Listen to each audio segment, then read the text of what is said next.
తాకట్లో ఉన్న బంగారాన్ని విడిపించలేక వడ్డీల మీద వడ్డీలు కడుతూ ఇబ్బంది పడుతున్నారా? అయితే ఇప్పుడే సంప్రదించండి శివ గోల్డ్ కంపెనీ. మీ నమ్మకానికి మా హామీ శివ గోల్డ్ కంపెనీ. ఆనందంగా సాగాల్సిన విహారయాత్ర పెను విషాదాన్ని మిగిల్చింది. విదేశీ పర్యటనలో ఉన్నామన్న వారి సంతోషం క్షణాల్లోనే ఆవిరైపోయింది. మొబైల్ సంస్థ ఇచ్చిన బహుమతి వారి పాలిట శాపంగా మారింది. వియత్నాంలోని అందాల దీవిలో 32 మంది తనివి తీరా విహరిస్తూ ఉండగా పడవ ప్రమాదానికి గురై 15 మంది భారతీయ పర్యాటకులు ప్రాణాలు కోల్పోయారు. ఈ ఘటనలో ఏపీకి చెందిన 3, తమిళనాడుకు చెందిన 10 మందితో పాటు కేరళకు చెందిన 2 చనిపోయినట్లు భారత ఎంబసీ వెల్లడించింది.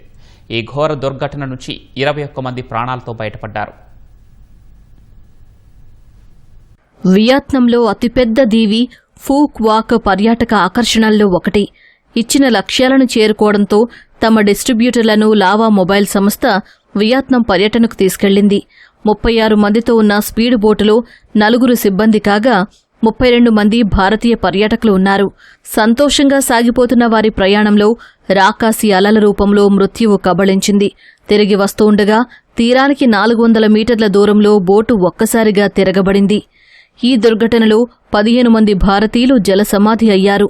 మృతుల్లో 13 మంది పురుషులు, 2 మహిళలు ఉన్నారు. 21 మంది సురక్షితంగా బయటపడ్డారు. ఆసుపత్రిలో చికిత్స పొందుతున్న వారిలో 2 పరిస్థితి విషమంగా ఉన్నట్లు సమాచారం.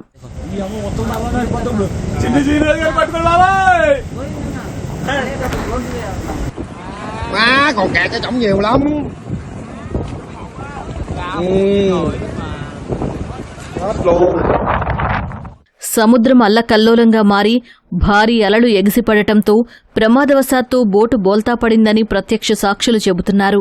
సమీపంలోని ఇతర బోట్ల వారు వెంటనే సాయం అందించారని, బోటు కింది భాగంలో పలువురు చిక్కుకుపోవడంతో సహాయక చర్యలు కష్టమయ్యాయని తెలిపారు. ముందు భాగాన ఉన్నందున తాము బయటపడ్డామని అన్నారు. నౌకాదళం, తీరగస్తీ దళం, ఇతర బృందాలు ఘటనా స్థలికి చేరుకుని కొందరిని రక్షించి తీరానికి చేర్చి ప్రథమ చికిత్స అందించారు. అందరి ఆచూకీ లభించినట్లు వియత్నాం అధికారులు ధృవీకరించారు.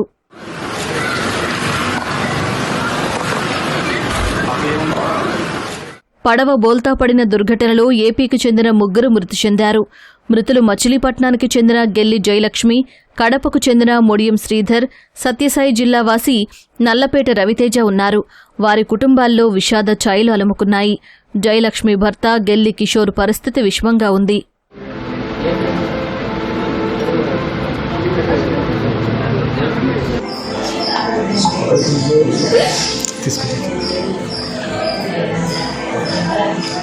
ప్రమాద సమాచారం తెలియగానే ఢిల్లీలోని ఏపీ భవన్ అధికారులు, మంత్రి నారా లోకేష్ పరిస్థితిని సమీక్షించారు. కేంద్ర ప్రభుత్వం ఎంబసీ అధికారులతో సంప్రదింపులు చేస్తూ బాధితులకు మెరుగైన వైద్యం అందేలా చూడాలని అధికారులను ఆదేశించారు. 3 మృతదేహాలను త్వరితగతిన స్వదేశానికి తరలించేందుకు రాష్ట్ర ప్రభుత్వం అన్ని మార్గాలను అన్వేషిస్తోంది. ప్రమాదంపై విచారం వ్యక్తం చేసిన సీఎం చంద్రబాబు మృతుల కుటుంబాలకు సంతాపం తెలిపారు. బాధితుల కుటుంబాలకు ప్రభుత్వం తరపున పూర్తి సహాయ సహకారాలు అందిస్తామని ప్రకటించారు. మరోవైపు ప్రమాద కారణాలు తెలుసుకునేందుకు వియత్నాం ప్రధాని లే మిన్ హోంగ్ విచారణకు ఆదేశించారు. బాధ్యులెవరో తేల్చాలని, ఇలాంటి ప్రాంతాల్లో రక్షణ ఏర్పాట్లపై వెంటనే సమీక్షించాలన్నారు. పడవ ప్రమాదంలో భారతీయుల మృతిపై రాష్ట్రపతి ద్రౌపది ముర్ము, ప్రధాని Modi, Telangana CM Revanth Reddy, deputy CM Pawan Kalyan, హోంమంత్రి అనిత, మంత్రి కొల్లు రవీంద్ర విచారం వ్యక్తం చేశారు. మృతుల కుటుంబ సభ్యులకు ప్రగాఢ సానుభూతి తెలిపారు. వీలైనంత సాయాన్ని భారత దౌత్య కార్యాలయం అందిస్తోందని మోదీ చెప్పారు. వియత్నాం సర్కారుతో కలిసి బాధిత కుటుంబాలకు అన్ని విధాలా సాయపడాలని కాంగ్రెస్ అగ్రనేతలు మల్లికార్జున ఖర్గే, రాహుల్ గాంధీ కేంద్రాన్ని కోరారు.